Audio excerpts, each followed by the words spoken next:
Драги мои сънародници, почитувани приятели, аз съм, като знаете, доста на всезнаене Бойко Илиевски, председател на Македонската заедница в Сърбия и като председател на Сдружението на македонци и Македония под Ранчевското, последващите пожаре. Да отредихте като носител на активностите за изградба на споменикът, да спомен обележната оствари на загинатите македонци в Подунавското и Ранчевския округ и ми дадохте задача да ви информирам што направим smo средствата. То да рече, дека средствата нема да ще пристигнато и затоа донесуваме сега нова резолюция.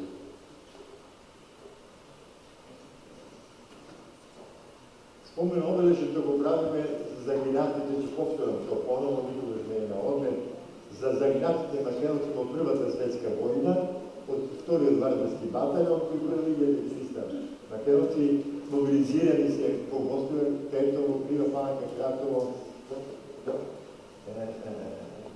Кратово и Крива Паланка. Загинале вкупно 1295, колко по-ново ставано да се млаптиме, от кои во борбите за освободување на Смедрево, Богородска и Гродска 473, на Козловчка коста 627, во заштита на колоната со војници, кои биле ранети, изнемогли или народот кој се од Србија повлекувал за пејт на Косово, да би попла на Скадър, прошло до Скадър и на емиграција на този начин на острвата на Јадрен. 140 години во одредена на таа колона по пат. Од пожарила фактички отаде до пејт на Косово.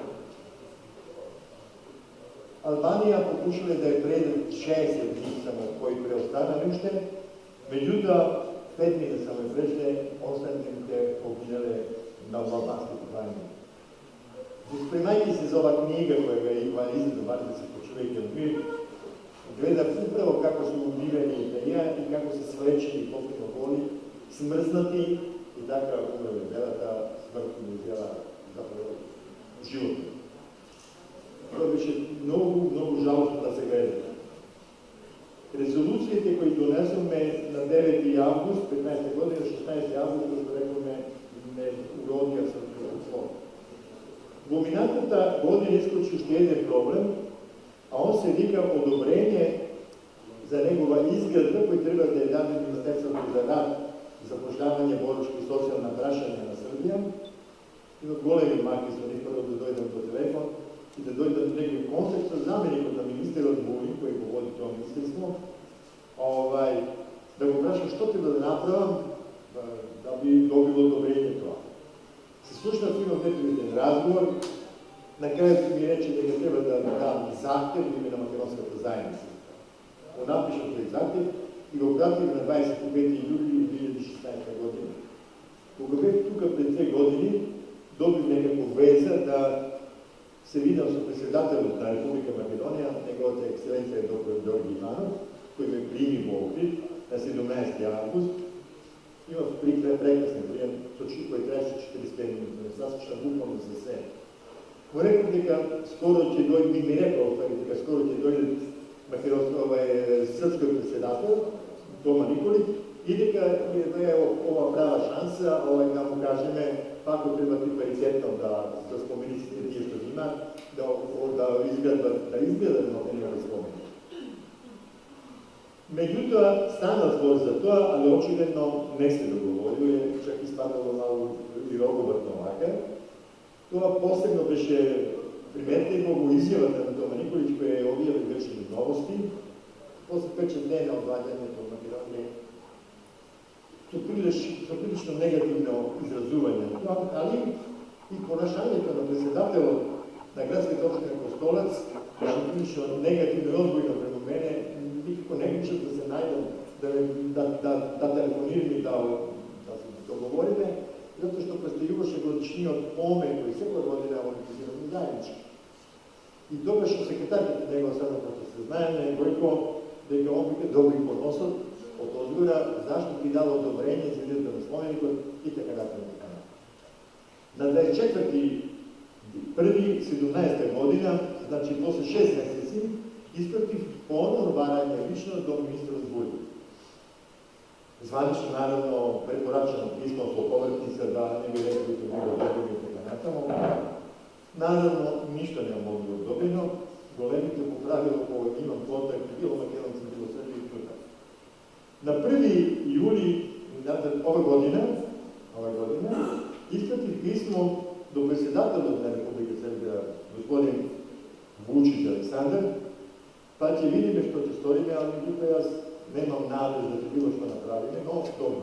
To pismo stao i tamo, go napišu, go imam i tuga. Inače, ovo pismo prvo zabaranje, to mi go varše predsjedatelj koga bez u okrit, mogu dati u Meropod, da bi vidio što bara, da bi imao osnovu za komentar za razgovor.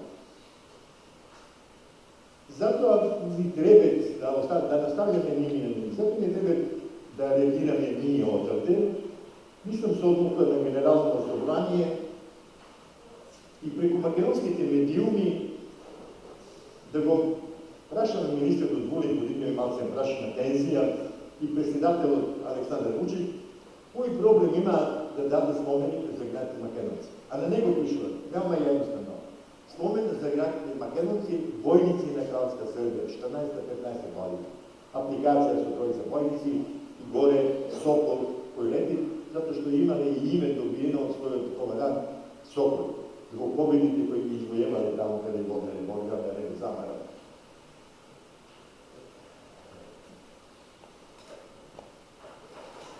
Vidite, ne znam koji amunizitet ima prema Makedoncite, ili ne sakat, u stvari, kako da ne učestvovali, zato što imate nespomenje kada imam lično odeno jaz, koji se navlja u Kragujevac u Šumarica, kada je imat zaginato strelano, u stvari 18. godina, 42 Slovaka i 2 Čeha, koji bili vojnici na Hrvatsko carstvo, koji se borili protiv Srbija i Makedoncite koji go vodili godbata o Smederevo, bili upravo Austrijanci, ne nego Slovaci i Česi, i nešto malo Mađari. I se setile posle nekoliko godini da sabotirat, međutim bi sredili zbog to što organizirali da begati, da ne mora dalje. Memorialni kompleks je primjer kako treba da vidjeti naši beli mermer. Na vlezu stoja 2 arhitekturi, 2 lava, a na vrhu se navlja figura otvorenog sa raširenih krila. Prekrasno da se vidi, a naš predlog je spomenik Basirovac, stvarno, šteta da go pogledaš odnosno na zaginat 42 plus 2 prema 1295 stvarno neprimere. I moram nekako da go, ako go pravime, ako uspene to da pravime, nego da pravime ljudski kako liči na broj od koji zaginale tamo. Всека година во јуни месец доваѓаат званичниците од Словачка и Чешка со амбасадорите и опресно се објавуваат во медиумите во Србија. А кај нас на годишен помен никогаш не дошол македонскиот амбасадор. Ради него не доаѓаат ни издруженијата други од Србија кои си председатели, меѓу кои имаше пријателите од присута за Колечка моја. Молим? Так, Кочо Раци да го ти го водиш. Не доаѓаат затоа што вика не прифатила македонската амбасада, што ви ние сега дошли да даваме помен на нешто што не пишано в Македонија. Нека пишано своите деца. На 7 мај 17 година вечерни новости објавија отварање спомен обележја на Подунавските шваби, кои во логорот за интегрирање во Бачки Јајак изнад село изнад Панчево страдале во Втората светска војна. Присуство, имам тој одисечек, иначе присутност Вучич, председател, и германскиот амбасадор со бројно присуство од германците, кои некогаш нивните предици живееле во тој дел на Србија. Сушност, те не страдале едно, а тие се всушност страдали, затоа што правиле големи злоупотреби из цела Војводина. Сите овие успоредби и чиненици да подолго од 1 година чекаме да ни дадат одобрение, немамо никаков одговор, веројатно и безначно да чекаме. Ние би trebali да бараме, да македонската јавност упознаеме со тоа и да бараме званична помош од нашите органи на Република Македонија, да стапат во контакт званично, како што да правиме, како да тој проблем решиме, да не молјакаме веќе еднашто. Министерот, и да завршам со тоа, Дачи, упорно бара реципроцитет. Два пати го имам слушано во Атина, збори така се наполи комплетно, и задњата пред месеци пол дена, како више БРМ, заправо Македонија не е вика, не ќе вика Србија Македонија, него ќе вика БРМ претенката. Што израза бурен аплауз кај сите, а тука беше присутен нешто председател на Грција. Ние предлагаме, јас предлагам, Сдруженијето на македонската заедница, во нашиот допис од заедница од Генералното собрание, да бараме и ние реципроцитет. Зашто да не?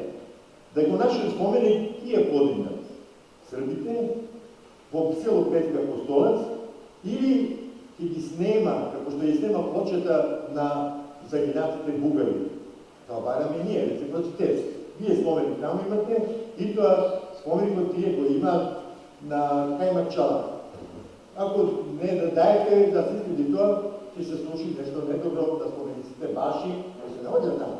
Просто мора малце да видиме и непријатно, може и како да се али тоа наравно да се напише убаво.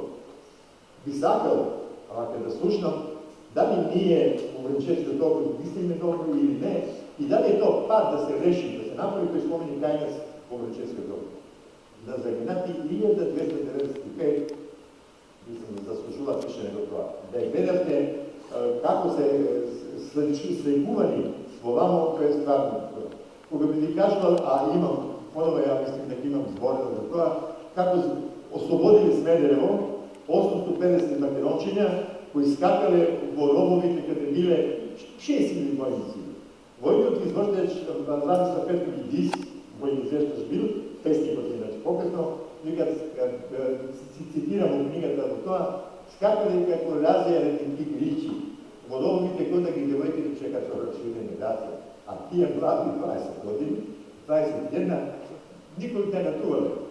Наравно, во така, се уплашиле, пошто чеси ги овој кои биле, се вратиле према Дунав, низвата така, и масно нив погинале така со Помпелоно, али најкои ке поминале и се удавиле во Дунав, затоа што на бродовите се качиле, бомби фрлање вода и се заврли што се претвориле и така догиднале за 8 часа борба. 1000 војника утепани или удавени, 2000 се робили, се оплашиле сите, дојали застави и така на тоа давале. Така да голем успех има даден тога. Имало и роба, родители кои дошло со намирници и така натаму, тогаш вика Смедерево славеше нека слава имало што да се јагети, шеќери, чоколади за децата и така натаму. Јас би сакал да слушам што ви мислите, дали е овој добар предлог или може да имате нешто други предлог. Како да го тој споменик изградиме, людски, досмислено, со пари кои ќе дајат македонската заедница, диаспора уствари, во светот, и тоа не е проблем. Секој да дае по 300 евра, до 300 евра, ние можеме да направиме многу подобро споменик да го изградиме. Што не би бил, ние сме македонци, шарпаници, учињата се наши, големи да се стават со лавовите, ние немаме лавови, зашто не би Сокол тук горе, од тие се викали Соколи, со расширени крила, и стварно горе да биде. Да бъдем за това.